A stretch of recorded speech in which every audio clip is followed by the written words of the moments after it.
ऐसा क्या हुआ जब भक्त को बचाने बीच नदी में खुद हो गई प्रकट, और वहाँ मौजूद हर किसी को इस चमत्कार से किया अचंभित। यह सच्ची घटना देख आपके भी आंखों में आंसू आ जाएंगे, परंतु उससे पहले माता रानी का जयकारा कमेंट बॉक्स में जय माता दी लिखकर ज़रूर लगा देना। दोस्तों, यह बात है 2015 की छत्तीसगढ़ के कमैया नाम के गांव की। वहाँ एक सावित्री नाम की लड़की माता रानी की परम भक्त थी। सावित्री बहुत ही सुंदर और गुणवान थी। उसके घर के दरवाजे पर आए किसी भी गरीब और भूखे को खाली पेट जाने नहीं देती थी तथा हर किसी की मदद को वह हमेशा आगे रहती।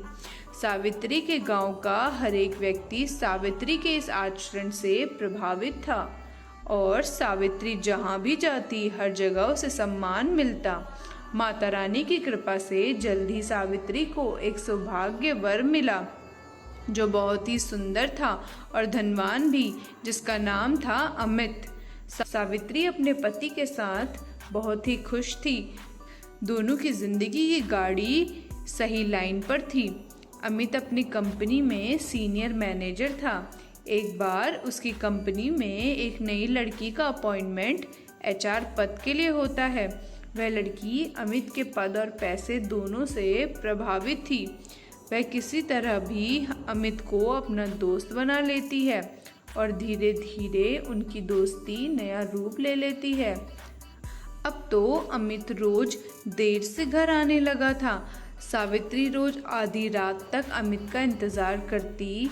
उसने कितनी बार अमित से इसका कारण भी पूछा कि अब वह रोज देर से क्यों घर आते हैं, तो अमित काम ज्यादा होने का बहाना बना देता।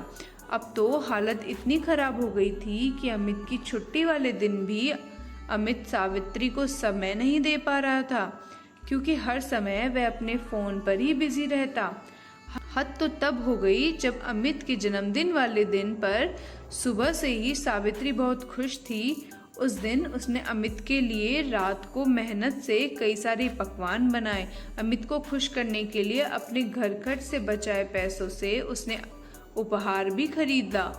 परंतु उस दिन अमित करीब आधी रात 1:30 बजे घर आया। अमित का इंतजार करते करते दरवाजे के पास कुर्सी पर बैठी सावित्री को नींद की झपकी आ जाती है।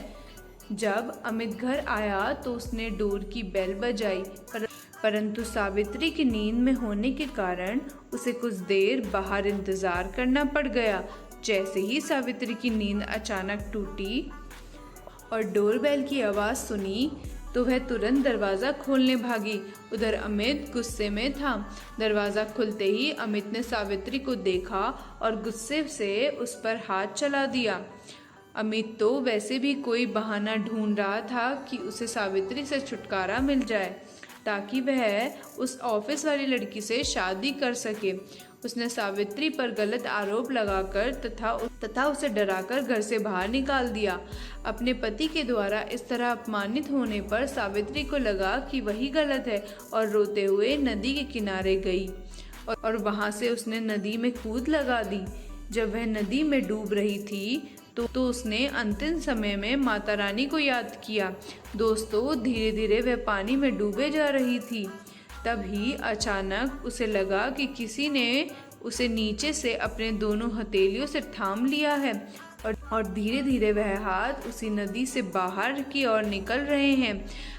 परंतु पानी के ज्यादा अंदर डूबने के कारण उसे बेहोशी आ गई और जब उसकी आंख खुली तो एक बूढ़ी औरत देख रही थी उसे। उस बूढ़ी औरत की आंखें और चेहरे में एक अलग ही चमक थी। वह बूढ़ी औरत सावित्री को पास ही अपनी झोपड़ी के पास ले गई और वहां 2 दिन तक सावित्री की अपनी बेटी की तरह ही सेवा पानी करा। और फिर तीसरे दिन सावित्री को कहा कि तुम अपने पति के घर अब चले जाओ, चिंता मत करो, सब कुछ ठीक हो गया है, मैं तुम्हारी सारी परेशानी जानती हूँ। और सावित्री को वही सब चीज बता दी जो उसके साथ घटित हुई थी। सावित्री उस बुढ़िया की बातों से हैरान थी। आखिर कैसे ही यह सब सारी बातें जानती थी। तभी वह बुढ़िया बोली, पुत्री चिंतित ना हो, मेरा आशीर्वाद तुम पर है। जाओ अब घर जाओ, इतना कहकर वह बुढ़िया अचानक वहाँ से गायब हो जाती है। सावित्री ये चमत्कार देख हैरान थी और उसे कुछ समझ नहीं आ रहा था। वह समझ गई थी कि वह बुढ़िया कोई साधारण बुढ़िया नहीं थी, बल्कि माँ दुर्गा थी। उसकी खुशियों का ठिकाना ना रहा, क्योंकि जिस माता की झलक को वह हमेशा देखना चाहती थी, उस माँ ने सावित्री को खुद बचाया और उसकी सेवा पानी भी करी। माता के दिए आदेश के अनुसार वह अपने पति के घर पहुंची तो सावित्री को देख अमित सावित्री के चरणों में गिर पड़ा। रोते रोते अमित बोला, मैं तुम्हारा अपराधी हूँ, जो मैंने अपनी सीधी सादी और पवित्र पत्नी के साथ अत्याचार किया, बुरा भला कहा। आखिर कैसे उसकी ऑफिस की एक लड़की ने उसे पहले तो अपने जाल में फंसाया और फिर उसके अकाउंट से सारे पैसे उड़ा लिए और अब वह भाग चुकी थी। अपने पति को दुख में देख सावित्री भी रो पड़ी, परंतु उस दिन के बाद अमित पूरी तरह बदल चुका था। अपनी पत्नी सावित्री को हर तरह से वह ख्याल रखता था। उनकी जिंदगी फिर से सही पटरी पर आ चुकी थी और पहले की तरह खुशहाल हो चुकी थी।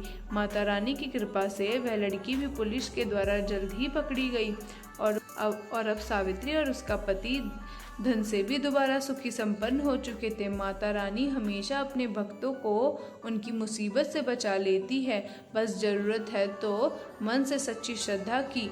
क्या आप माता रानी के भक्त हैं? हमें कमेंट बॉक्स में ज़रूर बताइएगा। जय माता दी दोस्तों।